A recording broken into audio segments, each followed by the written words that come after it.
अभी हम लोग एनसीईआरटी का एक्सरसाइज नंबर 2.4 क्लास 11 फिजिक्स का करने वाले हैं। इसमें क्वेश्चन ये कह रहा है कि एक स्टेटमेंट दिया है। सबसे पहले समझो आप, एक इधर भी क्वेश्चन है और इधर भी है, ठीक है। तो सबसे पहले क्या है कि एक स्टेटमेंट दिया है और बोला गया है क्या कि इस स्टेटमेंट जो है इसको क्लेरिफाई कीजिए कि ये स्टेटमेंट कहना क्या चाह रहा है, ठीक है। तो आप सबसे पहले समझ लो क्या बोला जा रहा है कि टू कॉल अ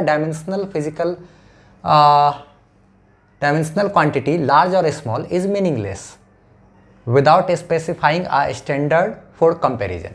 मतलब किसी भी फिजिकल क्वांटिटी के बारे में ये बोल देना कि ये जो है वो लार्ज है या स्मॉल है, ये एक मीनिंगलेस बात हो गया जब तक कि आप उसका किसी के साथ तुलना ना कर रहे हो, ठीक है। जैसे सही बात है, एक एग्जाम्पल के लिए बात करें अगर भाई, तो सही चीज़ है। यहाँ पर जो एग्जाम्पल सब दिया हुआ है उसमें भी यही बात, इसका जो स्टेटमेंट है उसका क्लियरिफिकेशन तो यहाँ पर भी है एग्जाम्पल दे करके। जैसे कि अगर हम बोलते हैं क्या कि जैसे कि बोला जाए atoms are very small object.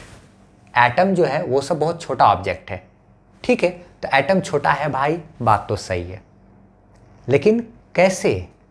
Atom छोटा है, बात ठीक है, लेकिन एटम जो छोटा है वो किसके तुलना में छोटा है, ये तो ज़रा सोचना होगा ना भाई।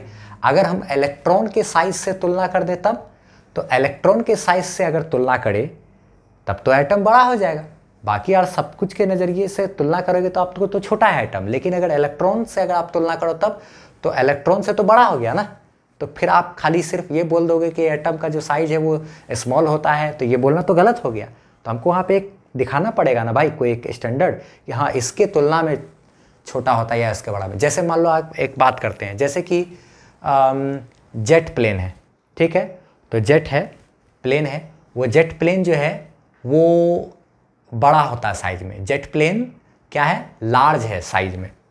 तो जेट प्लेन का साइज लार्ज होता है। सिर्फ ये बोल दिया अगर हम, तो एक आदमी हमको बोलेगा अरे भाई जेट प्लेन का आप साइज बोल रहे हो कि लार्ज है, ठीक है, ये तो तब ना लार्ज है भाई जब उसके साइज का तुलना अगर आप करते हो एक साइकिल से करते हो, एक इंसान के साइज से करते हो, एक डब्बे के साइज से करते हो, तब ना कह सकते हो कि क्या कहते हैं जेट प्लेन जो है उसका साइज लार्ज है। लेकिन अगर आप क्या कहते हैं जेट प्लेन का जो साइज है उसका तुलना अगर आप एक ट्रेन के साइज से कर दोगे, एक जो समुद्र वाला जो शिप होता है उससे अगर बड़ा बड़ा जो शिप होता है उससे अगर क्या कहते हैं तुलना कर दोगे तब तो जेट प्लेन का जो साइज है वो तो छोटा हो जाएगा। तो आपका सिर्फ ये जो स्टेटमेंट है ये कह देना कि जेट प्लेन जो है उसका साइज लार्ज है, तो ये तो मीनिंगलेस बात हो गया, इसका कोई मतलब नहीं। आपको बताना पड़ेगा कि जेट प्लेन का जो साइज है वो लार्ज है, लेकिन किसके तुलना में लार्ज है। एक स्टैंडर्ड आपको लेना पड़ेगा कंपैरिजन के लिए कि हाँ भाई जेट प्लेन का जो साइज है ना वो भाई बस के साइज से ज़्यादा है।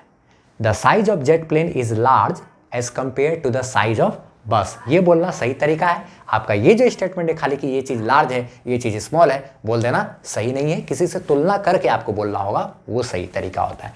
तो ये इस स्टेटमेंट का मतलब हो गया, ठीक है। अब आगे हम लोग बात करते हैं, क्या देखा जाए जरा सा कि अगला लिखा हुआ है कि ये जो इस तरीके से ये जो स्टेटमेंट दिया गया है 1 2 3 4 5 6, इसके बारे में बोला जा रहा है कि ये सारा स्टेटमेंट को आप देखिए और देख करके आपको अगर लगता है कि इसमें कुछ किसी भी स्टेटमेंट में मॉडिफिकेशन करने की ज़रूरत है तो उसको मॉडिफाई कीजिए, अगर नहीं लगता तो छोड़ दीजिए, ठीक है।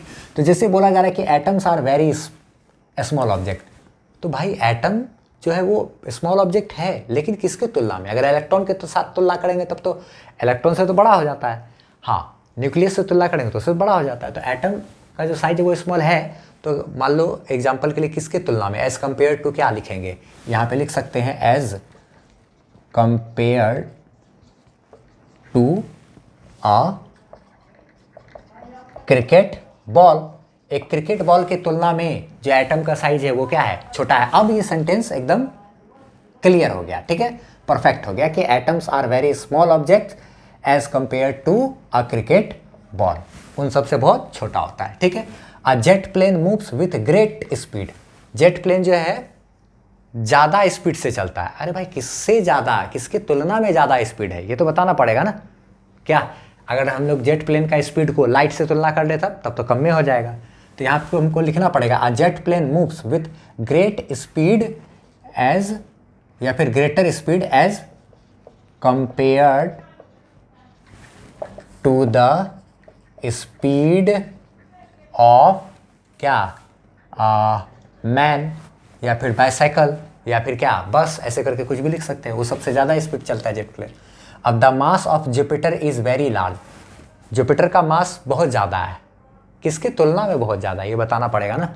अगर हम लोग बोल देते कि इस यूनिवर्स जो है उस यूनिवर्स के मास से तो ज़्यादा नहीं होगा ना, खैर तो ऐसे हमको लिखना ज़्यादा सही है। The mass of Jupiter is very large as compared to the mass of earth, earth के मास से ज़्यादा हो जाता है, या फिर as compare to the mass of क्या मैन, ऐसे भी बोल सकते हैं, as compare to the mass of bus bus के मास से भी ज़्यादा होता है, ऐसे भी तुलना कर सकते हैं। तो खैर ये प्लेनेट था तो प्लेनेट से ही तुलना कर दिए, तो अर्थ के मास से भी ज़्यादा मास होता है जुपिटर का, आपने पढ़ा ही होगा, ठीक है। The air inside this room contains a large number of molecules, इस रूम में जितना भी क्या कहते हैं एयर है, उसका जो मॉलिक्यूल्स है वो ज़्यादा मॉलिक्यूल्स कंटेन करता है। तो ये बोलने का कोई मतलब नहीं हुआ कि जो इस रूम में जो इतना भी एयर है वो ज़्यादा नंबर ऑफ मॉलिक्यूल्स कंटेन करता है, ये बोलने का कोई मतलब नहीं होगा। हमको बोलना पड़ेगा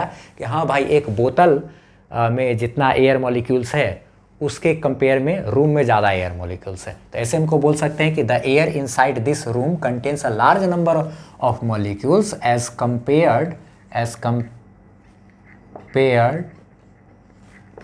to the number of molecules contained in a बोतल, ठीक है। एक बोतल में क्या कहते हैं जितना मॉलिक्यूल्स है, ठीक है, एयर मॉलिक्यूल्स है, उसके तुलना में इस रूम में एयर मॉलिक्यूल्स का संख्या ज़्यादा है। The air inside this room contains क्या a large number of molecules as compare to the क्या कहते हैं number of molecules contain in a बोतल, ठीक है। अच्छा, तो या फिर बोतल में जितना हवा है उसमें जितना नंबर ऑफ मॉलिक्यूल्स है उसके तुलना में इस रूम में जितना एयर है वो ज़्यादा नंबर ऑफ मॉलिक्यूल्स कंटेन करता है। तो ये परफेक्ट वर्ड इस तरीके से बन गया। आगे बात करें इसका, तो यहाँ लिखा हुआ क्या कि a proton is much more massive than electron. तो यहाँ तो तुलना किए तो भाई इलेक्ट्रॉन को एक स्टैंडर्ड मान के तुलना किए, तो यहाँ पे लिखे हैं कि जो प्रोटॉन है उसका जो है मास है वो बहुत ज़्यादा होता है इलेक्ट्रॉन के मास से। तो ये तो खैर परफेक्ट स्टेटमेंट हो गया, सही बात है, इलेक्ट्रॉन के मास से ज़्यादा मास होता है प्रोटॉन का, ये परफेक्ट बात हो गया। इसमें तुलना की है हम लोग सही तरीके से, इससे ये बड़ा है, बात ठीक है। यहाँ है the speed of sound is much smaller than the speed of light, सही, ये भी परफेक्ट वर्ड हो गया। तो इसमें हमको कोई मॉडिफिकेशन की ज़रूरत नहीं है, ये और ये परफेक्ट है, ठीक है। नो नीड ऑफ मॉडिफिकेशन ऐसा लिख सकते हैं ना।